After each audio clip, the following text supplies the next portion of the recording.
Assalamualaikum warahmatullahi wabarakatuh. Perkenalkan, nama saya Isnenti Aprilia Sidik dari NIM 2241103021152. Di sini saya akan mempresentasikan hasil kerja saya sendiri yang bertema fungsi hukum dalam masyarakat.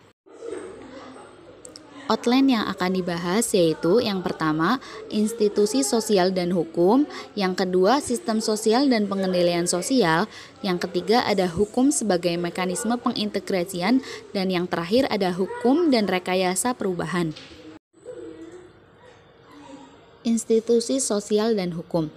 Institusi sosial adalah norma-norma, aturan-aturan, dan pola organisasi yang dikembangkan di sekitar kebutuhan atau masalah pokok yang terkait dalam pengalaman masyarakat.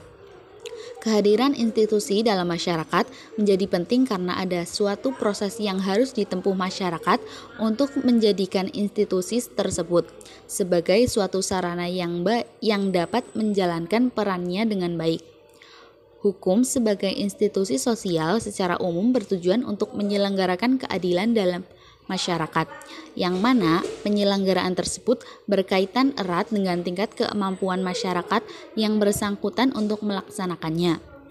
Hal ini berarti bahwa institusi hukum berhubungan dengan perkembangan organisasi masyarakat tempat hidupnya. Ciri yang melekat pada institusi sebagai berikut. Yang pertama ada stabilitas, dan yang kedua ada memberikan kerangka sosial terhadap kebutuhan masyarakat. Yang ketiga ada institusi menampilkan wujudnya dalam bentuk norma-norma, dan yang terakhir ada jalinan antar institusi.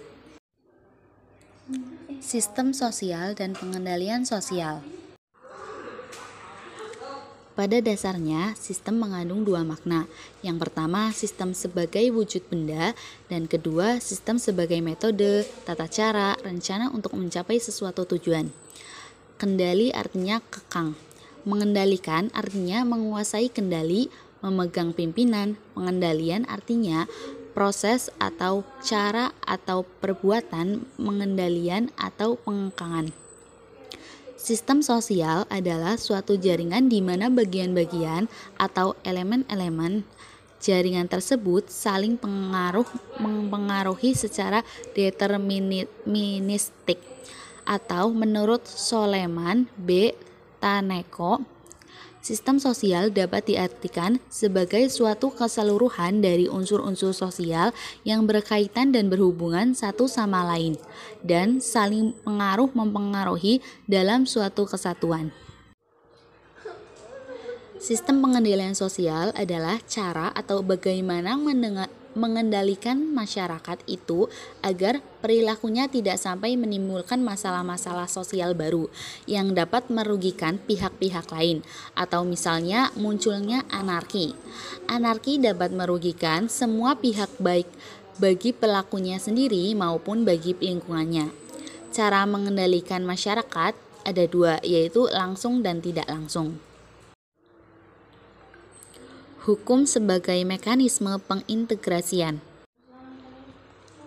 Hukum sebagai mekanisme pengintegrasian merupakan salah satu fungsi hukum dalam rangka penyelarasaan kepentingan-kepentingan yang ada dalam masyarakat, baik pada saat terjadi konflik maupun tatkala masyarakat dalam keadaan damai.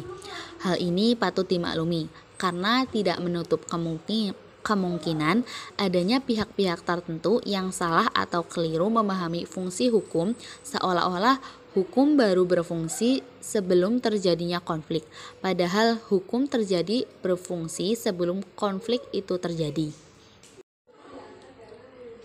Integrasi dilakukan oleh pengadilan dengan cara memproses masuk atau menginput yang berasal dari subsistem lain menjadi keluaran atau output. Keluaran atau output dari penyelesaian ini berbentuk penertiban terhadap hubungan-hubungan kepentingan yang tidak serasi, sehingga kepentingan-kepentingan yang bertentangan itu dapat diorganisasi menjadi tertib. Pengorganisasian ini dapat berupa penegasan tentang hak-hak, kewajiban-kewajiban, pertanggungjawab, penggantian kerugian, dan sebagainya. Secara skematis, fungsi integrasi hukum dalam hal proses pertukaran di antara subsistem-subsistem menurut Talcott Parsons adalah sebagai berikut. Yang pertama ada subsistem ekonomi, yang kedua subsistem politik, yang ketiga subsistem budaya, yang keempat penertiban atau perorganisasian, yang kelima ada pengesahan atau pembatalan, dan yang terakhir ada keadilan. Hukum dan rekayasa perubahan. Hukum sebagai sarana rekayasa sosial, inovasi, sosial energi, menurut Satipjo Raharjo, tidak saja digunakan untuk mengukuhkan pola-pola kebiasaan dan tingkah laku yang terdapat dalam masyarakat, melainkan juga untuk mengarahkan pada tujuan-tujuan yang dikehendaki, menghapuskan kebiasaan-kebiasaan yang dipandang tidak perlu lagi, menciptakan pola-pola kelakuan baru, dan sebagainya. Fungsi hukum sebagai rekayasa sosial yang semakin penting dalam era pembangunan adalah sebagai sarana pembangunan masyarakat. Hal ini didasarkan pada anggapan bahwa adanya ketertiban dalam pembangunan merupakan suatu yang dianggap penting dan sangat diperlukan.